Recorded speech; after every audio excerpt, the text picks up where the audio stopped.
probably heard that omega-3s are good for your heart, but here is what most people don't realize, that your brain also depends on them. And if you're struggling with brain fog, forgetfulness, irritability, or low motivation, there is a good chance that a deficiency in these essential fats is playing a role. Hi, I'm Lisa Ann Garcia, and I help people optimize their brain health so you can feel calm, focused, and productive every day. And if that sounds like something that you want more in your life, go ahead and hit that subscribe button and click the notification bell so you don't miss any of these tools and education I will be sharing each week. In today's episode, we are talking about omega-3 fatty acids, especially DHA and EPA, and how they support the structure and function of your brain. We're going to go deeper than just omega-3s are good for you. Okay, we're going to talk about how they impact your neurons, your neurotransmitters, and inflammatory levels, and why restoring balance can be a game changer for your mental clarity, emotional resilience, and long-term cognitive health. So let's start with what omega-3s actually do in the brain. Your brain is made up of nearly 60% fat, and a big portion of that is DHA. It's an omega-3 fatty acid that's crucial for the structure and the function of your brain cells. DHA makes the membranes around your neurons soft and fluid, so the signals can pass between them quickly and easily. This affects how well you think, remember, learn, and regulate your emotions. If your brain doesn't have enough omega-3s, especially DHA, it's like trying to text on a phone with a cracked screen. The messages don't go through properly and everything slows down. So let's start with DHA. DHA is a structural fat. It makes up about 25% of the total fat in your brain, and over 90% of the omega-3s found is in your cerebral cortex. That's the area responsible for memory, attention, language, and consciousness. It's especially concentrated in the hippocampus, which is the part of your brain responsible for forming and retrieving memories. There's two of them, one on each side, and it kind of looks like this. And in Spanish, hipocampo is seahorse, so it kind of looks like a little seahorse. When you don't get enough of the DHA, the membranes surrounding your neurons become rigid, and that slows down communication between brain cells, literally dulling your mental sharpness. It can also impair neurogenesis. That's your brain's ability to create new neural connections. DHA is vital for brain plasticity.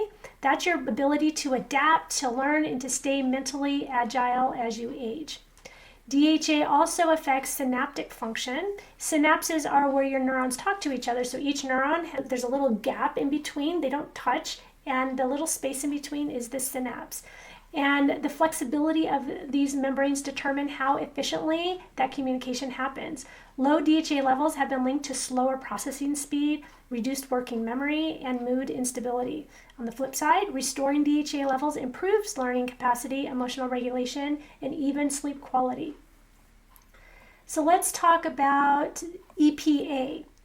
EPA has a different role. It's not so much about brain structure, it's about inflammation control and mood regulation.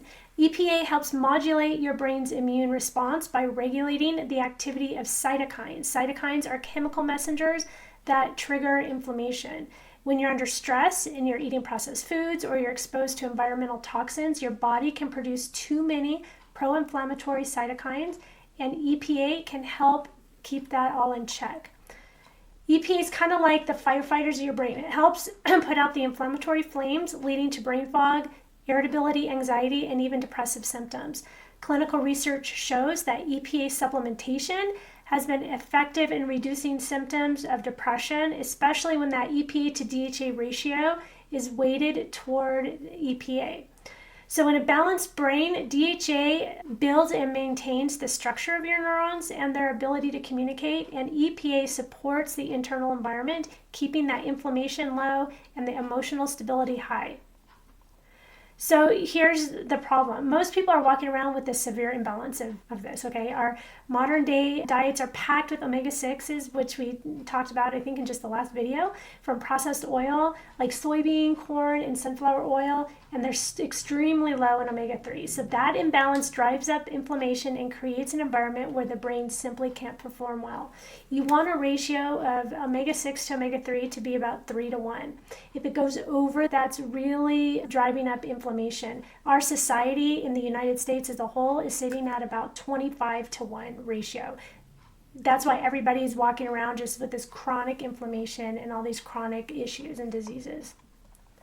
So how do you know if you might be deficient in omega-3s? Some common signs are poor memory and recall, trouble focusing and staying mentally engaged, mood swings or feeling emotionally flat, dry skin and brittle nails, difficulty managing stress, irritability and unexplained anxiety, poor sleep quality, and of course, persistent brain fog. I just want to say something. When I was looking at my notes, that dry skin and brittle nails, dry skin, you can usually think of like you need more good fats, but I don't usually associate it with my brittle nails. And my nails, I have like a roller coaster history with my nails. Like my nails will be really good for several months, and it takes months, and they grow, and then like they kind of get brittle. And I'm wondering if it's because maybe in those months I put a lot of more emphasis in my fats. This last year, my nails kind of I had like a certain nail polish, or I don't know, or maybe I put like some stick on nails. I don't know what I did. And then the tops of my nails, they weren't good anymore. So I said, okay, I'm not putting anything else on my nails. And I had like 5 months later, my nails were nice and strong. And then I was getting bored of the look. So I painted them like with just like a kind of a clear glittery or something. And that seemed to be okay. But during these like 2 months, I had to go back east.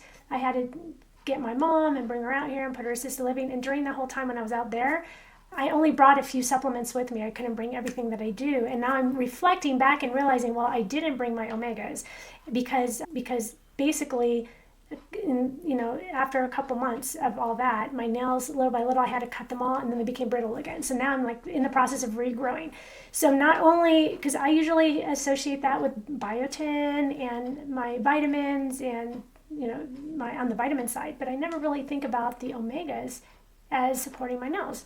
So that was a rabbit hole that I wasn't planning on going on. But anyway, so now what can you do? So first you need to increase your dietary sources of DHA and EPA, and that's like that cold water, fatty fish, salmon, sardines, anchovies, I don't know, mackerel. Okay, if you're anything like me, I can handle salmon. I won't touch a sardine or an anchovy or mackerel. Anything that has eyes that will look back at me. Sorry, I'm not going to eat it. I'll take a salmon because it's like all like cut up.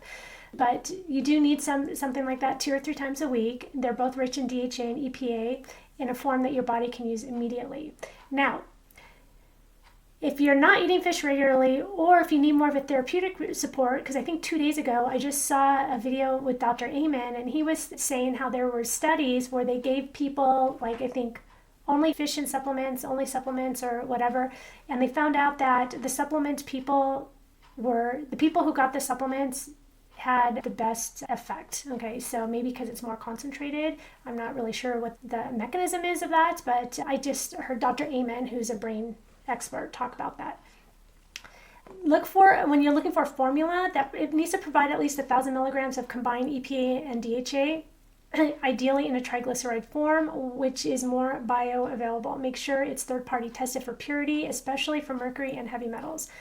I like Nordic Naturals. That's a really good brand. You can find one that's like high DHA if you're really looking for brain. EPA would be more inflammation all over, so it just depends what you're looking for. Also, EB supplements. Again, as I said in other video, EB supplements is a very high practitioner grade supplement, so you need to reach out to me because you need a practitioner to get that for you. But I think Nordic Naturals is on my FullScript supplement dispensary link that I will put in the description below, so you can look into that and see if that or any other supplements if you'd be interested in that. While you're building up your omega-3 intake, though, you need to be reducing your omega-6 load. So you need to avoid industrial seed oils like canola oil, corn oil, soybean oil as much as possible. These oils are hiding in salad dressings and chips and baked goods, and your restaurants are frying your food in them. So your healthy granola bars even. So you need to be really careful about what type of oil is in the food that you're eating. By reducing the incoming inflammation and increasing brain supportive fats, you are giving your brain a chance to reset.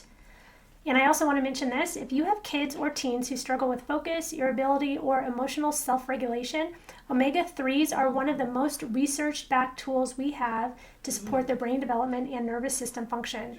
I've worked with many families who've seen noticeable improvements in mood stability and attention just by correcting an omega-3 deficiency. Your brain isn't just asking for stimulation or motivation, it's also asking for raw materials, and DHA and EPA are two of the most essential ones. And the good news is it's never too late to start rebuilding. Your brain is super flexible, it's resilient, and it is plastic, which means it can grow and reshape and reform all the time. So if this video helped you understand what might be going on behind the scenes, go ahead and give it a thumbs up, hit subscribe so you don't miss future episodes. And we are going to be digging into brain essential nutrients, gut health detoxification, methylation, and more, all from root cause perspectives. And if you're ready to stop guessing and you want help to figure out exactly what your brain needs to feel sharp, calm, and energized again, check the link in the description below so you can book a free call with me, and we will look at what's going on, your history, your goals, and map out a clear path forward for you. Remember, your brain is built to thrive. You just need the right tools to support it. All right, I will see you next week in the next video.